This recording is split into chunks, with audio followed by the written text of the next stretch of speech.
અને ઘણું બધું મેં એક છે ને તમારી એડ બહુ વાયરલ થઈ હતી, એ પણ મેં જોઈ હતી કે ₹1 હેર કટિંગ. યસ, યસ, એની યસ. પાછળનું શું વાક્ય છે? જૂની કહાની છે પણ છતાંય હું તમને કહું કે હું જ્યારે છે ને હેર કટિંગમાં બહુ માસ્ટર હતો. હું મારી જાતે 120 ડિઝાઇન હેર કટિંગની હું કરું અને કોઈ પણ કટિંગ 45 સેકન્ડની અંદર પૂરી કરી દઉં. અરે વાહ! આટલી સ્પીડ છે. લગભગ 2000 થી વધારે એવોર્ડો મેં એમાં લીધા છે.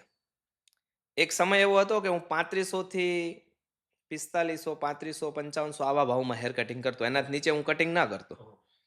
એક દીકરી આવે છે, આ દીકરીને હેર કટિંગ કરાવવું છે. દીકરીના મમ્મી છે, ન્યૂ છે, નવા છે.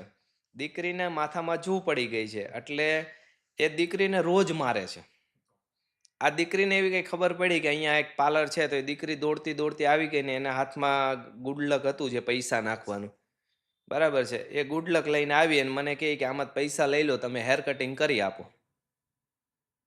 એટલે પહેલાં તો અમારી આખી ટીમ ચૂપ થઈ ગઈ કે ભાઈ આવું કેમ, એમ શું હશે? એટલે એને પૂછવામાં આવ્યું એટલે દીકરીએ મને આવું કીધું કે મારા મમ્મી મને રોજ મારે છે. તો તમે મને હેર કટિંગ કરી આપશો ને તો મને મારશે નહીં, અને મારી પાસે આટલા બધા પૈસા નથી પણ આ ગુડલક હું ખબર વગરની લાવી છું. તે દિવસની ઘડી, આજનો દિવસ, હજી પણ અમારે ત્યાં ₹1 જ હેર કટિંગ થાય ને ત્યારે એ દિલને એવું લાગી ગયું કે ખરેખર આપણે આટલા બધા કમાઈએ છીએ કે નો ડાઉટ, પણ આવી પણ જરૂરિયાતવાળી દીકરીઓ છે. અને પછી જ્યારે મેં રિસર્ચ કર્યું ત્યારે મને જાણવા મળ્યું ઉમેશભાઈ કે પાર્લરની અંદર જેટલી લૂંટફાટ છે ને એટલી લૂંટફાટ ક્યાંય નથી. ક્યાંય નથી. પાર્લર છે, ડોક્ટર છે, ગેરેજનો મિકેનિકલ છે, એ કોઈ દિવસ તમે નક્કી જ ન કરી શકો કે આમાં કેટલો ખર્ચો થયો કે કેટલા લેશે. એ તો બરાબર છે. પણ ખાસ કરીને પાર્લરમાં, અને એ પણ શો સપાટા. હું હજી આજની તારીખમાં કહું, મારી સામે તમે 500 પાર્લરોને બેસાડો, હું પાર્લરના એની અંદર એક્ટિવિટી ચાલતા બે જ સવાલ પૂછું, બેમાંથી એક એક સવાલનો જવાબ ના આપી શકે. પણ ₹1 કટિંગ કરીને મને બહુ બધો ફાયદો થયો ઉમેશભાઈ. આનંદ જે મળે ને આત્માને, બાકી આશીર્વાદ ને જે આનંદ મળે ને, એ એની સાથે તમારે સાથે આ કંપનીની સફળતા પાછળ કોનું ઋણ હોય કોને ખબર, કોના અને આશીર્વાદ હોય. ખરેખર કેવું કહું ખબર, સાચું કહું ને, આનંદ કરતાંય મેં કેપિટલ બહુ કમાણો. કારણ ₹1 ની શરૂઆત થઈ ને ઉમેશભાઈ, આ રાજ ખોલું છું આજે તમારી સામે. ₹1 ની શરૂઆત થઈ એટલે પહેલા તો મેં મારા 120 પ્રકારના જે હેર કટિંગ હતા ને એને જોયા. મને નવાઈ થાય છે કે 2018 સુધી આખા ઇન્ડિયામાં હેર કટિંગની કોઈ કોપીરાઈટ કોઈ પાસે છે જ નહીં. છે જ નહીં. મેં આ ટોટલી કોપીરાઈટ કરાવી લીધા. આજે મારી પાસે 750 કોપીરાઈટ બ્યુટી ઇન્ડસ્ટ્રીના છે. હું ચાહું એ પાર્લર ઉપર કોપીરાઈટ કરીને એનું બંધ કરી શકું છું. આ મને મોટી સફળતા મળી. જેન્ટ્સના 60 પ્રકારના કોપીરાઈટ મેં કરાવી લીધા. બીજું, પાર્લરના વપરાતા આઈબ્રોથી લઈને હાઈ પ્રોફેશનલ મેકઅપ સુધીની જે પ્રોડક્ટો છે એના પણ કન્ટેન્ટ કોઈ પાસે કોપીરાઈટ નથી. જ્યારે મેં સર્વે કર્યું, મેં ચેક કર્યું, પછી મને એવું થયું કે હવે તો આપણે કંઈક કરવું જ છે. આવો ખેલ કરશો એટલે હરીફાઈ વધશે. હરીફાઈ વધશે એટલે આપણી પાસે કોઈ નહીં રહે, એટલે આપણને વન બાય વન પણ જ્યારે ખોલ્યું ને ત્યારે બ્યુટી ઇન્ડસ્ટ્રી પાસે કોઈ પણ જાતના કોપીરાઈટ કન્ટેન્ટ પેટર્ન આવું કાંઈ છે જ નહીં.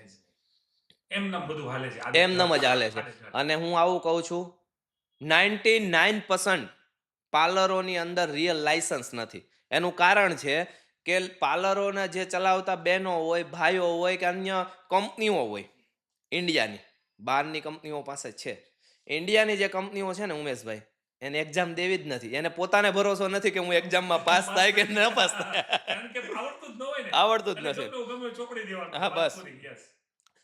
હું ઘણી વખત અમને પાર્લરવાળા મળે ને તો હું એમને કહું કે તમે પાર્લર ચલાવો છો? હા. મેં કીધું, મારી વાત ખોટી નહીં લાગે નહીં કે નહીં? તો મેં કીધું, હું તમને બે સવાલ પૂછું કે આ તમે શું એક્ટિવિટી કરો? હું ફેશિયલ બહુ મસ્ત કરીએ. સારું. ફેશિયલમાં મોસ્ટ ઓફલી બીજો સ્ટેપ છે ને સ્ક્રબનો આવે જાજા ભાગે. આ સ્ક્રબની અંદર વપરાતા દાણાનું નામ શું છે? એટલે એ કે એ તો અમને નથી ખબર. હવે સમજો, એને પોતાને નથી ખબર, એ આપણી ઉપર ઇસ્તેમાલ કરશે. એપ્લાય કરે છે. યસ. એટલે એ જે અપ્લાય થાય છે ને, ઘણાનું કેવું એવું છે કાચના દાણા હોય તો મેં મોઢું ન ફાડી જાય. ઘણાનું કેવું એવું છે માર્બલના દાણા હોય, મેં તેનાથી ને મોઢું ગભડાઈ જાય. ખબર જ નથી. ખરેખર એમાં શું આવે ખબર ઉમેશભાઈ? આપણે જે અખરોટ ખાવી ને એની જે સાલ છે ને એ એક જ પાણીની અંદર અબજવ ન થાય, બીજું બધું અન બન બધું જ અબજવ થઈ જાય. ઓકે. ઓકે. જે અખરોટની ઉપરના જે પડ હોય હા, પછી ઘણી વખત એવું કહેવામાં આવે અમારી જેવા કંપની વાળા હોય એટલે અમે મોટા ચોર જ કહેવાય. હા, અમારી જેવા કંપની વાળા શું કરે, દાણા કરી નાખે, પછી માથે કેસરી કલર મારી દે, પછી એમ કે વિટામિન સી ના ઓરેન્જના નારંગીમાં જ બન્યા છે, પણ દાણા અખરોટના જ આવે, ઉપર કલર જ આવે, બીજું કાંઈ ના આવે. આ હકીકત વાતો આવી છે. એટલે બ્યુટી ઇન્ડસ્ટ્રી સારું છે. અ, હું મારા વિલ વિસર્સોને કહેવા માંગીશ કે beauty industry business this is best business, પણ તમે પોતે તમારી ઇન્ડસ્ટ્રીમાં કંઈક કરો. તમારી પાસે લીગલી લાયસન્સ હોવું જોઈએ. બહારની આવેલી કંપની આજે જો ઇન્ડિયામાં રાજ કરતી હોય ને તમે ત્યાં હોય તો એવું માનવું જોઈએ કે ક્યાંક તમારી મિસ્ટેક છે બિઝનેસની. સૌથી પહેલી કંપની ચાલુ કરી ત્યારે શું ડર હતો? કારણ કે કોઈ પણ વ્યક્તિ સફળ થવા માટે પ્રયાસો કરે ને ત્યારે પહેલી કંપની સ્ટાર્ટઅપ કરતો હોય ને, નવા સ્ટાર્ટઅપની અંદર સૌથી પહેલો ડર એવો હોય, હું પડી જઈશ તો, હું ફેલ થઈશ તો, નહીં ચાલે તો, પછી ઘરના પરિવારના લોકો એમ કે ભાઈ બધું રહેવા દે, કંઈ કરવું નથી, જે કરો છો એ કરો ને. એટલે પહેલી કંપની ચાલુ કરી ત્યારે શું ડર હતો? કેપિટલ બોલી શકું? હા, બોલાય ને, બોલાય ને, એમાં શું છે? કારણ કે કેપિટલ તો અંબાણી એની પાસે નહોતું કંપની ચાલુ કરી ત્યારે. એટલે પહેલી કંપની જ્યારે સ્ટાર્ટ કરી ને 1 રૂપિયામાં હેર કટિંગ, ત્યારે મારા ખિસ્સામાં 800 રૂપિયા હતા. અને 800 રૂપિયામાં કંપની ક્યાં ચાલુ થવાની? 800 રૂપિયામાં કાંઈ ન થાય, પણ મારા એક મિત્ર છે હિરેનભાઈ રાજવી, આસપાસ સંગે હું એમને ખાસ યાદ કરીશ. એટલે મેં એને વાત કરી કે ભાઈ મને આવું કંઈક કરવું છે. મને કે શું કરવું છે? મેં કે આવું કંઈ કરીએ. સારું, એટલે એની પાસે છે ને 5 દુકાન હતી. મને કે આ તમારી દુકાન. મેં કીધું સારું. પછી મેં કીધું હવે આ વચમાં દિવાલો હતી. મેં કીધું આ દિવાલો વગર તો કેમ મારે કરવું? એ કે એવું તોડાઈ દઉં. પછી કે હવે કાંઈ? મેં કીધું હવે કાંઈ કાચ બાચ એવું જ જોહે ને. એ કે સારું, એ બધું હું કરી દઉં. એ કે તમે શરૂ કરો, 2 વર્ષ ભાડું નહીં દેતા. સારું, શરૂ કરી, ભગવાનની દયા થઈ અને સ્ટાર્ટ કર્યા. અને ખરેખર 20 દિવસ પછી જે પાર્લરની બૂમ પડી, કારણ કે મારી પાસે એક જ હતું, એક 800 રૂપિયા હતું, અને જે દીકરીનો 1 રૂપિયામાં હેર કટિંગ કર્યું. ધારો કે હું સ્ટાર્ટઅપ જૂના બજેટમાં કરત ને તો બહુ મોટો ફ્લો થતો હતો, પણ પૈસા તો પૂરા થઈ ગયા હતા. અને 1 રૂપિયામાં જ્યારે તમે કામ કરવું કે સમાજને લઈને કામ શરૂ કરો ને ઉમેશભાઈ, તો એ તમને કોઈ સપોર્ટ નહીં આપે. ત્યાં સુધી હું ટોપ લેવલના સુરતના હરેક વ્યક્તિને મળ્યો હતો કે ભાઈ હું આવું સ્ટાર્ટ કરવા જાઉં છું, તમે મને સપોર્ટ કરશો? હરેકે મને ના પાડી દીધી કે એ આવું કોણ કરે ઈ કે? આજે મને નવાઈ છે કે આજે એ લોકોને મારી સાથે બિઝનેસ કરવો છે, મારે જરૂર નથી પૈસાની. એ સમયે બહુ મહેનત કર્યા પછી પહેલી કંપનીની સક્સેસ પછી મને નહીં ખબર ઉમેશભાઈ કે 8 કેવી રીતે થઈ ગઈ ને એ જ નહીં ખબર, પણ પહેલી સફળ કરવા માટે બહુ આંસુ બેસાવ્યા, બહુ ના લિમિટ બાર એમ કે. અને બધા પાસે જાતા હોય આપણે કે ભાઈ આવો અમારી પાસે પ્લાન છે, આવી અમારી બ્લુપ્રિન્ટ છે, જરાક આપણે હાથે જોડાવવી, આ તે. ત્યારે જે આપણને ઈ કે ઓલું એમ કે ને કે આ તો ગાંડો થઈ ગયો છે. અરે એનું ક્યાં કહું છું, હું આવું કહું 1 રૂપિયામાં હું એમ કહું તમે સમૂહ લગ્ન કરો છો ને, તમારા સમૂહ લગ્નમાં મને 2 ઓર્ડર આપો, જેથી કરીને મને લોકોને ખબર પડે કે આવું કે એમાં પણ આપણો વારો ન આવે. સમજો અત્યારે શું કહે છે, અમારે દીકરીઓના લગ્ન કરવા છે, તમે અમને શું લખાવશો? કેપિટલ. એટલે કેપિટલ આવ્યા પછી જ્યાં સુધી તમારી પાસે કેપિટલ ના હોય ને ઉમેશભાઈ, આ દુનિયામાં તમારી વેલ્યુ નથી, મને એટલી ખબર પડે. કારણ કે વજન પૈસાનો જ હોય. યસ, વજન પૈસાનો જ હોય. પૈસા વગર તો માણસ મને એમ લાગે કે મળદું છે. એટલે દુનિયા એવું વિચારે છે. હા, દુનિયા વિચારે છે અને રિયલ છે અને ફેક્ટ છે. Fact છે. આજે જે દુકાન મને જે મારા મિત્રએ વાપરવા આપી હતી ને એ બધી જ મેં ખરીદી લીધી પોતાની. બીજું 1 શોર્ટ પેમેન્ટ. બીજું 8 કંપની છે ઉમેશભાઈ, આજની તારીખમાં મારી કંપનીમાં પણ લોન નથી. મારે ત્યાં 1700 બહેનો કામ કરે છે, એના ઉપર લોન નથી. મેં બધાની ભરપાઈ કરી દીધી. અરે વાહ! જે લોકો કામ કરે છે એને પણ નહીં? હા, એને નહીં. તમારે કેટલું દેણું છે આટલું. કારણ મને ખબર છે જે વ્યક્તિ દેણામાં હશે ને કામમાં ધ્યાન નહીં આપે, કારણ કે એને રોજ છે કે મારી 15 તારીખ આવી ગઈ, 17 તારીખ આવી ગઈ, લોન ભરવાનો ટાણું થયું, હું લોન ભરી દઉં છું. તમે તમારો જે પગાર છે ને એમાંથી દર મહિને 2000, 3000, 5000, 1500 આ મને જમા કરાવતા જાઓ.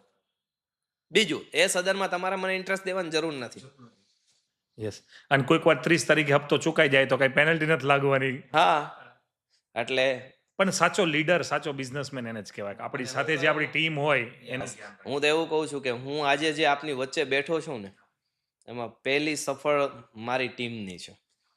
જો ટીમ સક્સેસ હશે ને તો હું અહીંયા સુધી બેચીશ, નકર હેઠો બેસવાનો વારો આવશે. ટીમ ઉપર જ બિઝનેસ છે. અને જ્યારે એક બિઝનેસમેન હોય, મારે પોતાને રિયલ એસ્ટેટનો બિઝનેસ મને ખ્યાલ છે, જ્યારે એક ટીમ હોય ને એના સપના પૂરા કરવા પાછળ તમે દોડો ને તો તમારા ઓટોમેટિક થવાના છે. અહીંયા પછી ફરી એક વાત હું શેર કરું. હું મારા ફેમિલીને સમય નથી આપતો ને ઉમેશભાઈ, એટલો હું મારી ટીમને સમય આપું છું.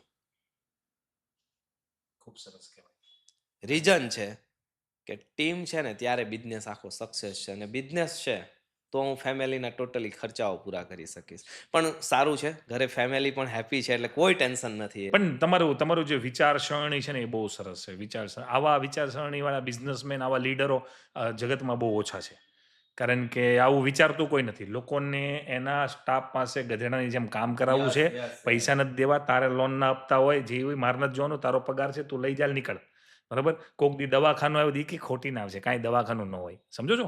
રિયલમાં આપણા સ્ટાફને કંઈક દવાખાનું હોય ને કોક એમ કહે કે શેઠ મને 5,000 ઉપાડ આપો ને, એ ખોટી ના છે, ફોન મૂક દે. સમજો છો? આવા લીડરો છે. છે. ભગવાને પૈસા અમુક વાર ખોટી જગ્યાએ આપી દીધા છે. યસ. અને આપણા તમે ને હું છે ને, હું 8 ધોરણ ભણેલો, બહુ નાના ઘરથી છું. 3,000 કરોડની કેપિટલ છે. તમારે ને મારે કેવું છે ખબર? દુનિયાની અંદર ઘણા લોકો છે ને ગર્ભ શ્રીમંત હોય. એટલે કે એ લોકો જન્મે જ તે પૈસાવાળા. અને તમારી ને મારી જેવા વાળા છે ને કહાની લખવાની હોય જાતે. અને જાતે જે કહાની લખે ને એ પેન એવી હોય કે કોઈ દી ભૂસાતી નથી. સમજ્યા ને? એટલે ગર્ભ શ્રીમંત હોય ને એ કહાની એવી લખાણી હોય કે એમાં તમે ઇરેઝ કરો ને તો ઇરેઝ થઈ જાય. એટલે અને આવી એને સ્ટોરીઓ આપણી પાસે ભૂસાઈ જાય. શીખવું પડે. એને આપણી પાસે શીખવું પડે. શીખવું પડે. હા, નોકરી આવવું પડે. હા. એટલે ઘણીવાર એવું થાય છે, પણ બહુ ખૂબ સરસ, બહુ મસ્ત. કેટુ, તમારી જિંદગીની એક એવો ક્ષણ જણાવો કે જેની અંદર ઓલમોસ્ટ તમે હારી ગયા હતા, કે બધું જ પૂરું થઈ ગયું અને એમ થઈ જાય કે બસ હવે આમ જિંદગી પૂરી થઈ ગઈ, એવો કોઈ?